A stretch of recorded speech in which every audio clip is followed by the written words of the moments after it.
Bonjour à tous et bienvenue dans cette nouvelle vidéo. C'est un grand plaisir pour moi de vous retrouver dans cette vidéo où je vais partager deux pronostics pour ce samedi après-midi. Si vous aimez ces vidéos pronostics, comme d'habitude, n'hésitez pas à me laisser un pouce bleu pour le soutien. Et du coup, on va démarrer tranquillement. Sur la dernière vidéo, on avait fait vraiment du bon taf. On avait validé les deux pronostics que je vous avais partagés. Mayence à 2,50 et Atalanta remboursé si nul à 2,01. Donc deux belles cotes qui passent. Ça fait plaisir. On va essayer de reproduire la même performance aujourd'hui. Je précise, très important les amis, qu'il y a une montante qui va démarrer sur le canal Telegram. Ça va être pour dimanche, hein. J'ai déjà repéré mon match, je vais vous le poster dans la soirée, je pense. Donc n'hésitez pas à rejoindre le groupe Telegram et à venir suivre cette montante qu'on va essayer de faire juste avant Noël, qu'on va essayer de réussir juste avant Noël.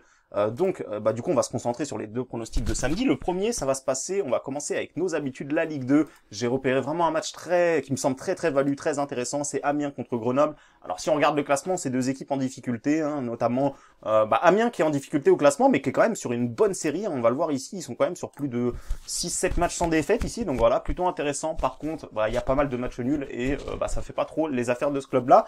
Mais au dernier match, ça a été très encourageant. Ils ont gagné 3-0 contre Dunkerque et ils ont eu la maîtrise, ils ont fait un match solide et ça leur a permis de faire le plein de confiance. Du côté de Grenoble, on va regarder la forme, on va voir qu'ils sont sur 3 défaites d'affilée, dont une très inquiétante ici à Andrézieux.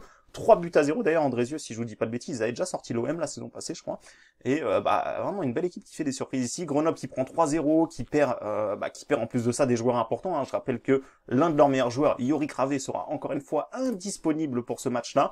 Je sais pas s'il est dans les meilleurs buteurs, mais en tout cas c'est un joueur très important. Oui, voilà, il est là, c'est le meilleur buteur de Grenoble et il sera absent. Donc c'est vraiment une grosse absence pour Grenoble, pour ma part ici. Le meilleur buteur qui est pas là. Déjà que cette équipe-là, offensivement, c'est très compliqué. Vraiment, c'est très compliqué. On va d'ailleurs peut-être le voir ici. Vous allez voir que Grenoble a marqué 16 buts en 17 matchs, donc ça fait même pas un but par match, et ils en ont encaissé 21. De l'autre côté, on a Amiens qui a marqué 18 buts, qui en a encaissé 17, donc déjà ils ont une meilleure attaque, ils ont une meilleure défense si on s'en fie à ces deux statistiques-là. Donc je le disais, un Grenoble qui est privé de son meilleur buteur, et une donne très importante qui pour moi fait vraiment, vraiment me donne envie de partir sur ce pronostic-là.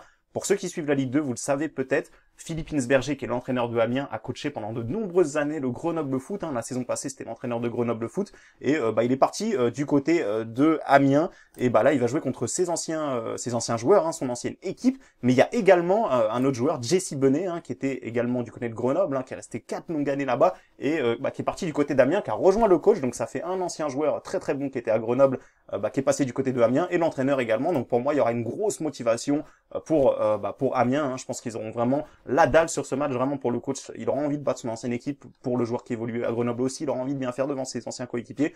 Donc pour moi ici, Amiens, je pense que c'est vraiment le bon plan pour ce samedi Ligue 2. Voilà, en plus ils sont quand même assez performants à domicile ces derniers temps, ils font des matchs nuls contre Toulouse, match nul contre Caen, il y a des victoires quand c'est un peu plus facile contre Dunkerque et Valenciennes. Donc voilà, pour ma part ici, Amiens, je vais vous montrer le pronostic exactement que je fais à la fin de cette vidéo. On va passer du coup au deuxième pronostic, je vous en propose un deuxième hein, pour ce samedi.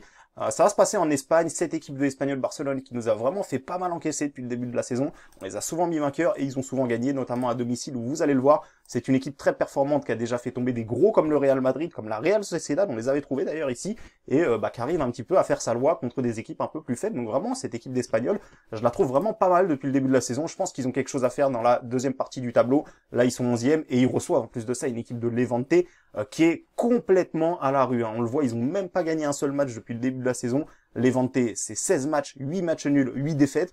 Donc, c'est quand même vraiment très médiocre. Et en plus de ça, à l'extérieur, c'est une catastrophe, puisque vous allez voir que Levante, n'a pris que 2 points sur 8 matchs. Hein. Donc, on le voit ici, il y a quasiment eu que des défaites. Hein. Il y a eu 6 défaites, 2 matchs nuls. Pour moi, Levante, ça me semble vraiment très faible cette saison du côté de l'Espagnol. Il y a une excellente défense du côté de l'Espagnol, mais il y a un petit problème, c'est qu'ils marquent pas autant de buts que leurs adversaires, tout simplement. Donc on le voit ici, l'Espagnol, c'est 15 buts inscrits pour 15 buts encaissés.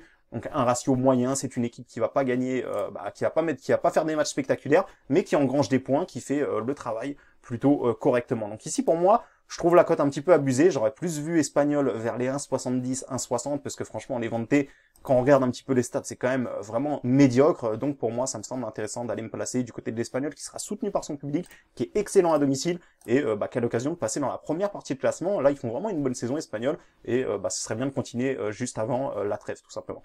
Donc voilà, je fais un petit récap, hein. On va aller sur SofaScore et je vais vous montrer vous allez voir que c'est deux équipes vraiment très très médiocres au niveau même pas besoin d'aller sur SofaScore, je peux même aller directement sur Flashscore, hein, ça s'appelle Flashscore maintenant, et vous allez voir que cette équipe de Grenoble est tout simplement comme l'équipe de l'Éventé. En fait, c'est les deux pires équipes à l'extérieur, hein, vous allez le voir ici.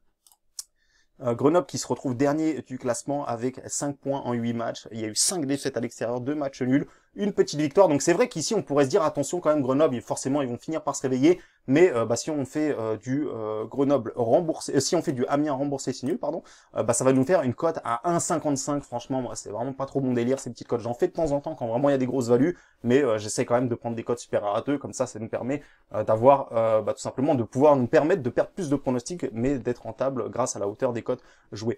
Donc on va passer au pronostic maintenant. Donc vous pouvez le prendre à l'heure actuelle, hein, vous pouvez le prendre sur Betclic, sur Winamax, c'est les cotes sont exactement identiques sur les deux bookmakers, hein, donc je vous montre voilà, Betclic ou Winamax. Bien évidemment c'est à jouer en simple, hein, si vous voulez combiner ça vous fera une grosse cote, mais forcément il y a moins de chances que ça passe. Ça fait une cote à 4,60 en combiné, mais moi à titre personnel je vais les jouer en simple, comme ça il suffit qu'il y en ait un des deux qui passe pour qu'on soit dans la rentabilité ou remboursé, hein, parce que l'espagnol c'est vraiment pile à 2, mais au moins si on en gagne un des deux on n'aura pas de perte. Et la semaine dernière on avait validé les deux, hein, la cote à 2,50 et la cote à 2, et on va essayer de reproduire la même performance. Donc vous l'avez compris, victoire de Amiens en sec avec tous les arguments que je vous ai dit. Je pense que Amiens peut la prendre à domicile, et victoire de Espagnol où ce match me semble quand même assez déséquilibré. En plus de ça, Espagnol c'est quand même ça joue bien, je trouve que ça joue bien, je les vois jouer depuis le début de la saison et je trouve vraiment que ça propose un beau football.